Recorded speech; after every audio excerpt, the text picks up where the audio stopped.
지구 지정, 구역 지정 되기 이전에 소유권 이전이 완료가 돼야 된다.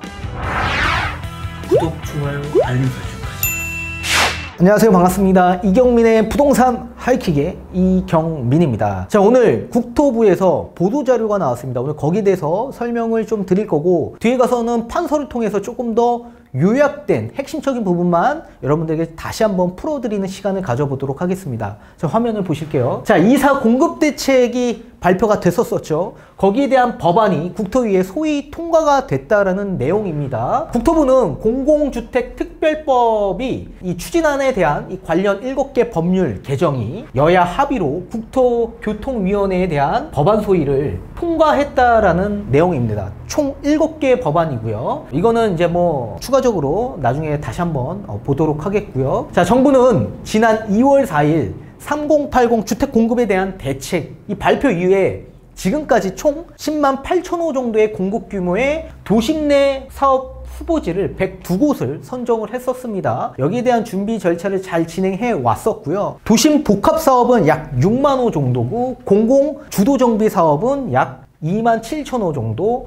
도시재생 또는 소규모 이런 재개발 같은 경우에는 약 2만 1,000호 정도가 나올 예정이 있고, 이렇게 준비를 잘 해왔었다. 그래서 이번에 이들 후보지들에 대한 주택사업을 본격적으로 이 법안이 통과가 되면서 시행할 수 있는 3개의 사업법안과 함께 4개의 지원법안에 대한 법안 소위를 통과함으로써 주택공급 사업이 한층 탄력을 받을 수 있는 상황이 도래가 됐다라는 내용입니다. 도심 복합사업 같은 경우에 공공주택특별법에 도입시키겠다라는 내용입니다. 도심 공공주택 복합사업이라는 건 뭐냐면 역세권, 중공업지역, 저층 노후 주거지 이런 것들을 한꺼번에 통합해서 도심 공공주택 복합사업이라고 합니다. 자, 이거를 3년 동안 한시적으로 공공주택특별법에 집어넣어서 신규 도입시키겠다라는 내용이에요. 자, 절차 사항 같은 경우에 정말 좀 간략하게 절차가 되어 있죠. 민간이나 공기업이 사업 제안을 하고요. 거기서 통과가 되면 예정지구로 지정이 되고, 그리고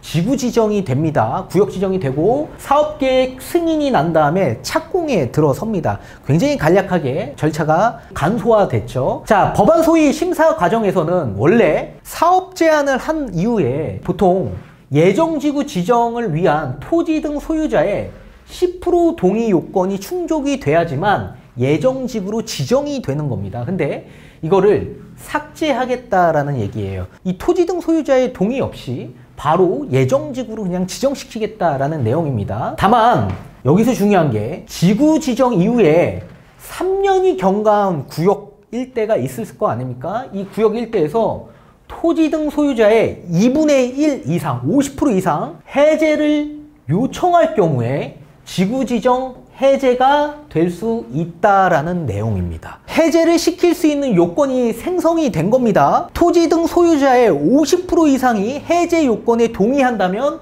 해제시킬 수 있다라는 거예요. 이게 이번 공공주택특별법에 도입되겠다라는 내용입니다. 또한 주민협의체의 법적 근거를 마련해서 주민의사가 사업 과정에 충분히 반영될 수 있도록 하겠고, 여기서 가장 중요합니다. 토지주에게 우선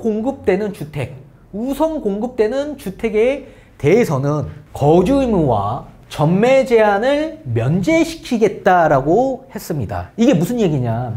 우리 보통 분양가 상한제에 적용되는 공공택지 같은 경우에는 이제 무조건 거주 의무 기간이 신설이 됩니다. 거주를 무조건 하셔야 돼요. 이 거주를 하려면 주변 시세의 80% 미만으로 분양가가 책정될 경우에 무조건 5년 이상 거주해야 되고요. 주변 시세 80에서 100% 정도 시세로 형성된다 그러면 3년 이상 거주를 해야 되는데, 이제 거주 의무 기간 신설 안 하겠다라는 얘기예요. 그리고 전매 제한도 지금 현재 공공택지에선 들어가죠. 주변 시세 80% 미만으로 분양 가격이 책정될 경우에 10년 동안 전매 제한이 들어가고요. 80에서 100% 정도로 주변 시세 대비해서 분양가가 책정된다? 8년 정도가 전매 제한이 들어갑니다. 그리고 주변 시세 100% 이상 된다면 5년 이상 무조건 전매 제한이 들어갑니다. 이 전매 제한도 없애겠다라는 겁니다. 누구한테? 공공주택특별법에 의해서 도심 공공주택 복합사업의 토지주에게는 거주 의무와 전매 제한 면제를 실시하겠다라는 얘기입니다. 그러면 거주 요건과 전매 요건이 없기 때문에 자유롭게 나중에 거래가 될 수 있는 거죠. 다만 여기서 중요한 건 LH 공기업과 함께 수익을 배분하고 차익을 실현해야 되는 겁니다. 분담금 없이 들어가시는 분들은 꼭 명심하셔야 될 것 같고요. 우선 공급권에 대한 청산 기준을 수정하겠다라고 얘기가 나왔습니다. 자, 당초 개정안에서 2월 4일 이사 공급 대책이 나오고 나서 뭐라고 나왔냐면 2월 5일 이후에 매매 계약을 체결하는 자는 우선 공급권을 제한하는 규정을 만들었죠. 이사 공급 대책이 나오고 나서 2월 5일 이후부터 매매 계약을 체결하시는 분들은 이제 분양권을 받는 게 아니라 청산이다, 청산. 그런 얘기들이 나왔습니다. 그죠? 기준점은 2월 5일에서 매매 계약을 체결한 분들 한해서였죠. 근데 이게 어떻게 바뀌었냐면 국회 본회의 의결일로부터 소유권 이전 등기 완료가 되는 시점으로 바뀌었습니다. 뒤로 좀 더 밀렸다는 얘기예요. 자, 그러면 국회 본회의 의결일이 언제 날 거냐라고 봤을 때 6월 말인데 6월 28일 기준으로 보고 있는 겁니다. 그때까지는 소유권 이전 등기가 완료가 돼야 되는 겁니다. 그러면 매매 계약은 지금 하셔도 상관이 없지만 국회 본회의 의결일 약 6월 28일까지는 소유권이 다 넘어가야 되는 겁니다. 그러면 지금 계약해서 소유권이 완료가 되기까지는 상당 부분 굉장히 어렵다라고 판단이 됩니다. 잔금을 바로 납입하고 소유권이 바로 바뀌어야 되는데 그런 매도인은 거의 없겠죠. 그죠? 매도인도 반드시 이 물건을 매도하고 나서 어딘가에 이사를 가야 되는데 그 이사하는 시점도 잔금을 치르는 시점도 굉장히 일정 부분 뒤로 미루기 때문에 바로 잔금 치르는 매도인은 없으실 거라고 봅니다. 만약에 그런 매도인이 있다라고 하더라도 잔금 기준이 아니라 소유권 이전 등기일입니다. 그러면 잔금을 치르고 나서 등기, 소유권이 바뀌는 시점이 거의 약 5일에서 7일 걸려요. 그 기준이 완료가 돼야지만 인정해 주겠다라는 얘기입니다. 투기 세력이 유입되는 거는 좀 제한적일 것으로 예상한다라고 나와 있습니다. 맞습니다. 좀 제한적일 거라고 봅니다. 자, 이와 함께 2월 4일 이전에 공동주택 건축 허가를 받아 분양하는 경우 신축 빌라를 분양하는 경우를 뜻하는 겁니다. 2월 4일 이전에 신축 빌라가 건축 허가를 받아서 분양을 미리 선분양하는 경우가 있을 수 있죠. 이렇게 선분양하는 경우에 실내 보호를 위해서 일정한 요건이 충족된다면 우선 공급권을 부여하도록 예외 기준을 인정하겠다라고 했습니다. 자, 그러면 일정한 요건이 충족할 때라고 했는데 이 일정한 요건은 언제냐? 국토부 장관이 고시하는 후보지 발표일, 후보지 발표일을 이미 다 1차부터 3차까지 발표를 했습니다. 그 발표하기 이전에, 후보지 발표하기 이전에 분양계약을 체결하신 분들 한해서 지구 지정 전까지만 소유권 이전을 해야 되는 겁니다. 자, 지구 지정은 언제예요? 구역 지정을 뜻하는 거고 구역 지정이 나기 전까지 소유권 이전이 다 돼야지만 인정해 주겠다라는 얘기예요. 이해가 되셨죠? 자, 이번에 공공주도 직접 시행 정비 사업이라는 게 있습니다. 이게 공공이 주도하는 재건축과 재개발을 뜻하는 건데 이 공공주도 재건축 재개발은 도시미주거환경 정비법에 속해 있는 거죠. 도정법이 연기가 됐다라는 얘기예요. 공공주도 정비사업 같은 경우에는 이번에 법안에 포함이 되어 있지 않습니다. 자, 볼게요. 공공 직접 시행 정비사업은 이번에 도시미 주거환경 정비법에 포함되는 법안인데 얘는 요 앞전에 조합원 지위 양도 금지 제한 시점을 앞당기는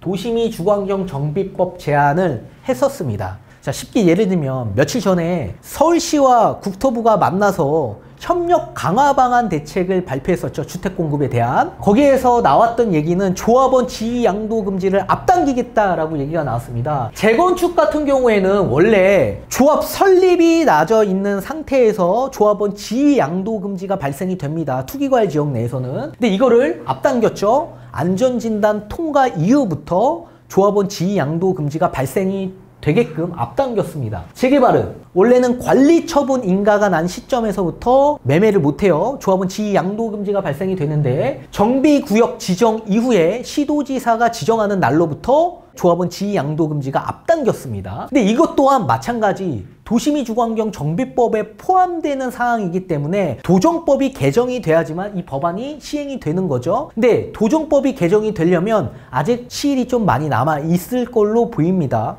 근데 아마도 올해 안으로 도정법이 개정이 될 텐데 뭐 재건축 2년 거주 요건도 아직 도정법이 개정이 안 됐기 때문에 법이 시행이 안 되고 있는 겁니다. 도정법이 개정이 되는 시점에 이런 공공주도 직접 시행 정비 사업에 대한 법안도 바꾸겠다라는 내용이에요. 첫 번째, 도심복합사업이라는 게 있습니다.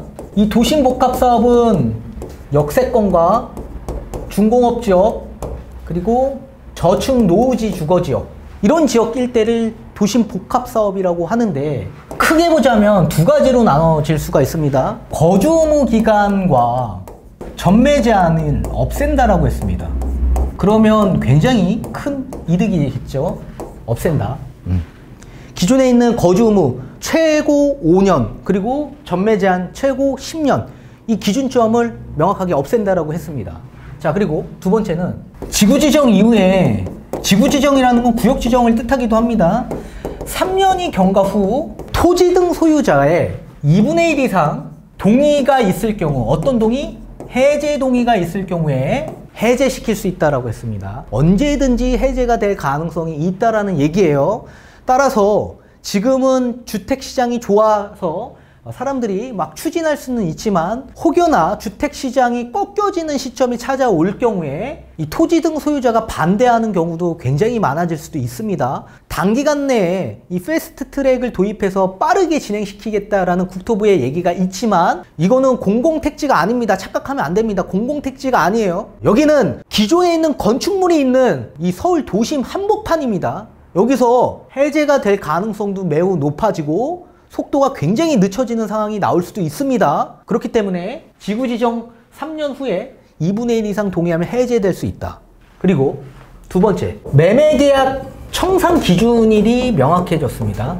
이거 어떻게 나눠지냐면 기존에 2월 5일 이후에 매매계약 체결하신 분들은 전부 다 청산이었습니다. 근데 이게 어떻게 바뀌었습니까? 국회 본회의 체결일로부터 이게 언제예요? 약 6월 28일 기준으로 보는 겁니다. 체결 후에 소유권 이전이 된다면 이건 청산이다. 뒤로 미뤄졌지만 소유권 이전이 돼야 됩니다. 기존에 2월 5일 이후에 매매계약 체결하신 분들, 이런 분들은 국회 본회의 체결 이후부터 소유권 이전 때까지 기간이 늘어나긴 했습니다. 다만 지금이 6월 거의 중순입니다. 그죠? 6월 중순이기 때문에 거의 뭐 한 2주 정도 남은 상황이기 때문에 그 2주 안에 소유권 이전 등기까지 맞춰야 돼요. 우리 그 등기부 등본을 떼보면 내 이름이 등기부 등본 안에 있어야지만 가능하다. 그래서 잔금 기준에서부터도 약 5일에서 7일 정도 걸릴 겁니다. 그래서 소유권 이전 때까지 청산 기준을 낮췄습니다. 기억하십시오. 세 번째, 분양 청산 기준입니다. 분양 청산 기준. 우리 그 신축 빌라 분양, 선분양 받으신 분들 많으시죠? 그런 분들에 대한 청산 기준이에요. 2월 4일 이전에 건축허가 받은 사업 단지만 가능하고요. 후보지 발표 이전에 분양계약 체결하신 분들 한해서 가능한 얘기입니다. 이해되시죠? 2월 4일 이전에 건축허가를 받은 사업단지에서 후보지 발표 이미 했습니다. 1차부터 3차까지. 그 전에 분양계약 하신 분들 한해서만 분양청산 기준을 잡는다. 만약에 후보지 발표 이후에 분양계약 하신 분들은 청산입니다. 후보지 발표 전에 분양계약을 하신 분들 한해서 청산에서 제외되는 겁니다. 지구 지정 전에 소유권 이전이 다 돼야 되는 겁니다. 완료가 돼야 돼요. 이해되셨죠? 분양 청산의 기준은 2월 4일 이전에 건축허가 받은 분양 단지부터 적용이 되는데 반드시 후보지 발표 전에 분양계약을 체결을 완료가 돼야 되고 지구 지정, 구역 지정 되기 이전에 소유권 이전이 완료가 돼야 된다. 반드시 기억하셔야 됩니다. 이해되셨죠? 따라서 요 세 가지 기준만 명확하게 알고 계시면 피해 없이 잘 진행할 수 있다라는 얘기를 드리고 싶습니다. 아무튼 오늘 여기까지 말씀드리고 지금까지 이경민의 부동산 하이킥이었습니다. 감사합니다.